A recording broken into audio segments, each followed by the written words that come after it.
अस्सलाम वालेकुम नाज़रीन इकराम। पाकिस्तान की हद तक तकरीबन कह लीजिए कि एक नई बीमारी जिसका नाम मंकी पॉक्स है वो अब सामने आई है। लोग परेशान हैं, मीडिया इस पे बात कर रहा है, लोग जानना चाह रहे हैं कि ये कितनी जानलेवा है, कितनी अजियतनाक है, कितनी ख़तरनाक है, होती कैसे है, हो जाए खुदा ना खास्ता तो इससे बचा कैसे जा सकता है, कहीं ये कोरोना की तरह बहुत दहशतनाक बीमारी तो नहीं है, कोरोना और इसमें फ़र्क क्या है। तो इस हवाले से कोशिश करते हैं कि थोड़ी जामे बात कर ली जाए ताकि मसरूफियात में घिरे हुए लोग अगर कम से कम इस क्लिप को सुन लें तो इसके बारे में इब्तदाई तौर पर एक जामे मालूमात उनके पास आ जाएं। सबसे पहले इसके नाम पर बात करते हैं कि इसको जो मंकी पॉक्स कहा जाता है, तो मंकी चूँकि अंग्रेज़ी में बंदर को कहते हैं तो जहन में आता है शायद ये बीमारी बंदरों से फैली है या बंदरों से फैलती है, तो ऐसी बात नहीं है। एक तो ये जान लीजिए कि ये बीमारी आम या वायरल आज के अल्फाज में कह लीजिए कि अभी अभी हुई है, हाल ही में हुई है, लेकिन है बड़ी पुरानी बीमारी। इसका सबसे पहला मरीज़ जो है वो अफ्रीका में सामने आया था 1970 में।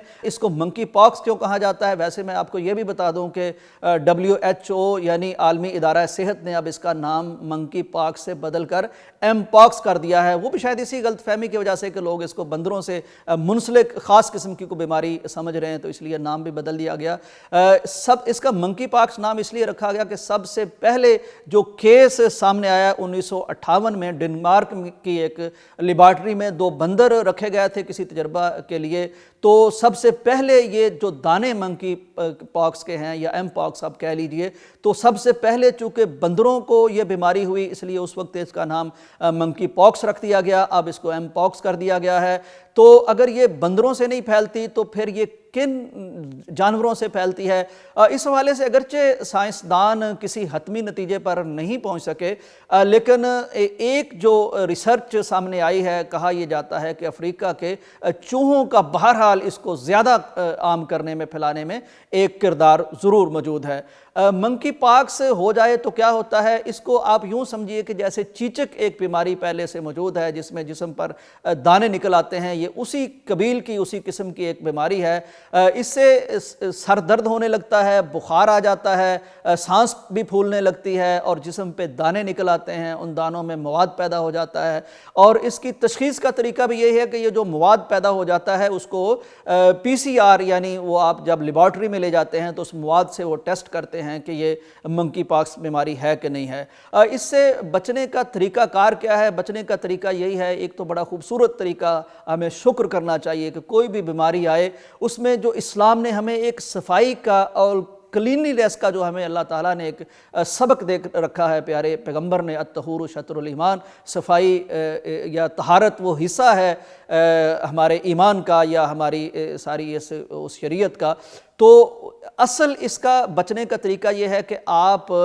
एक तो उस शख्स से दूर रहें जिसको मंकी पॉक्स या एम पॉक्स की बीमारी हो गई है, उससे ज़ाहिर है बिल्कुल राब्ता तो नहीं काटा जा सकता, लेकिन कम से कम दस्ताने पहन लें, मास्क पहन लें। ये सांस के ज़रिए से फैलने वाली बीमारी नहीं है, इसको कुछ लोग कंफ्यूज करते हैं कि या शायद कोरोना की तरह ये फैलती है। नहीं नहीं, इसकी ना तो वो रेशो है फैलने की, ना उस तरह से ये लगती है, ना ये सांस की रेस्पिरेटरी वो बीमारी है, बल्कि इसका ताल्लुक चीचक के दानों से या खसरे से या कह लीजिए कि खारिश से जुड़ता है। तो अगर खुदा ना खास्ता, एक तो ये कि जब आप सफ़र करते हैं किसी ऐसे मुल्क में जिनमें ये बीमारी मौजूद है, तो अगर आपको उसके बाद खारिश होती है तो फ़ौरन डॉक्टर से रिव्यू करना चाहिए और इसका तशख़ीस उसी तरह लेबॉर्ट्री से जाके वो मवाद जब निकलता है तो 20-21 दिन तकरीबन लग जाते हैं इस मर्ज़ को ठीक होते होते। इस दौरान मरीज़ को आइसोलेट कर दिया जाता है ताकि ये बीमारी फैले नहीं। अब बात हम कर रहे थे कि वो मरीज़ से हम बिल्कुल कता ताल्लुक़ तो नहीं हो सकते, बहुत ख़तरनाक वो उस तरह का मामला नहीं जिस तरह का ये कोरोना में था, लेकिन बहरहाल एहतियात आपने करनी है, दस्ताने पहन लें,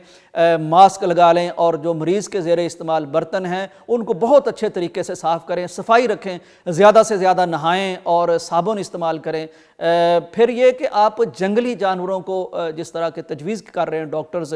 बचने के लिए, कि जंगली जानवरों के साथ आपका अगर राब्ता और ताल्लुक़ है, अगर आपने उनसे कोई मामला इस तरह का है कि राब्ता वास्ता पड़ता है, तो ये राब्ता या तो कम कर दें या यहाँ भी आप दस्ताने इस्तेमाल करें, मास्क वगैरह इस्तेमाल करें। उनको छूने के बाद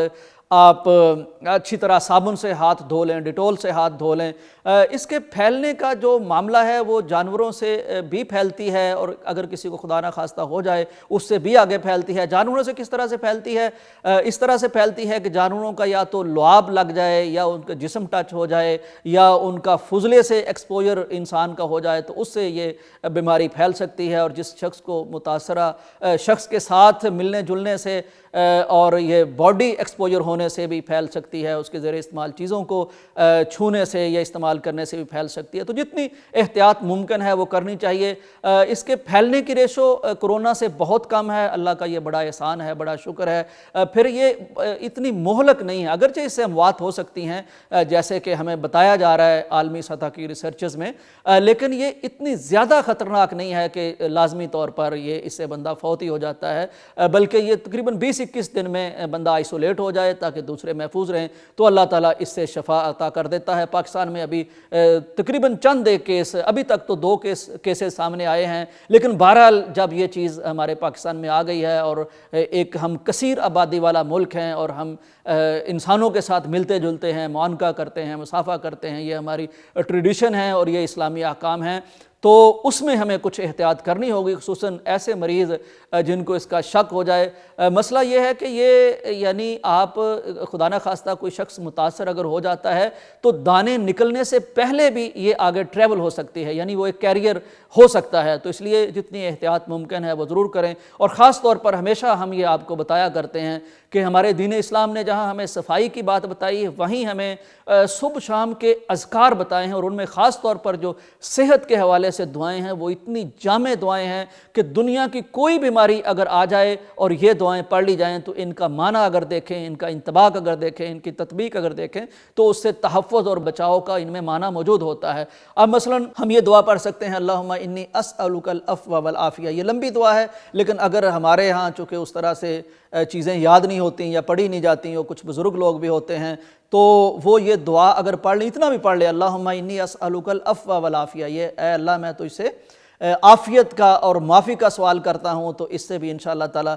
بہت فائدہ ہو جائے گا۔ بہت قوی امکان ہے کہ انشاءاللہ تعالیٰ اللہ تعالیٰ صبح و شام یہ دعا پڑھنے والے کو اس سے بچا لے گا۔ پھر ایک اور دعا بڑی مشہور ہے، اس کے بارے میں تو نبی کائنات کی یہ ضمانت اور گارنٹی ہے، بسم اللہ الذی لا یضر مع اسمہ شیء فی الارض ولا فی السماء وہو السمیع العلیم۔ تو زمین و آسمان کی کوئی چیز بندے کو نقصان نہیں پہنچا سکتی جب یہ دعا پڑھی ہو۔ دلچسپ بات یہ ہے کہ یہ دعا جس راوی نے بتائی، جب وہ بتا رہے تھے تو ایک شخص جو سن رہا تھا وہ بڑے غور سے ان کے چہرے کو دیکھنے لگ گیا، انہیں احساس ہو گیا کہ چہرے پہ پھول بہری کے نشانات تھے، تو انہوں نے خود ہی بھانپ لیا، کہنے لگے شاید تم یہ دیکھ رہے ہو کہ میں ایک دعا بھی بیان کر رہا ہوں اور میرے اپنے جسم کو نقصان پہنچ چکا ہے۔ کہنے لگے کہ خدا کی قسم ہے ایک دن صرف میں یہ دعا بھولا تھا تو اسی دن مجھے یہ ہو گیا۔ تو اس بات میں بھی گارنٹی موجود ہے کہ جب جب یہ دعا پڑھی جاتی ہے اللہ تعالیٰ بچا لیتا ہے۔ تو صفائی کا خیال رکھیں، احتیاطی تدابیر کا خیال رکھیں، اور صبح و شام کی دعائیں پڑھیں، اور اللہ سے دعا کریں کہ اللہ تعالیٰ ہمیں یہ نئی جو مصیبتیں، نئی آزمائشیں، نئی بیماریاں، ہم یقیناً یہ سہنے کے قابل نہیں ہیں۔ ابھی کرونا پچھلے دنوں ہم نے بہت خوف تھا، اس کا خوف و ہراس اور دہشت ہم نے بھگتی ہے۔ اب یہ منکی پاکس کا معاملہ آ گیا ہے، تو اصل معاملہ یہ ہے کہ رجوع اللہ ہونا چاہیے، تاکہ وہی اللہ، اسی کے خزانے میں ساری چیزیں ہوتی ہیں، شفا بھی اسی کے پاس، بیماری بھی اسی کے اذن سے آگے ٹریول کرتی ہے۔ تو اللہ تعالیٰ سے تعلق ہم مضبوط کریں،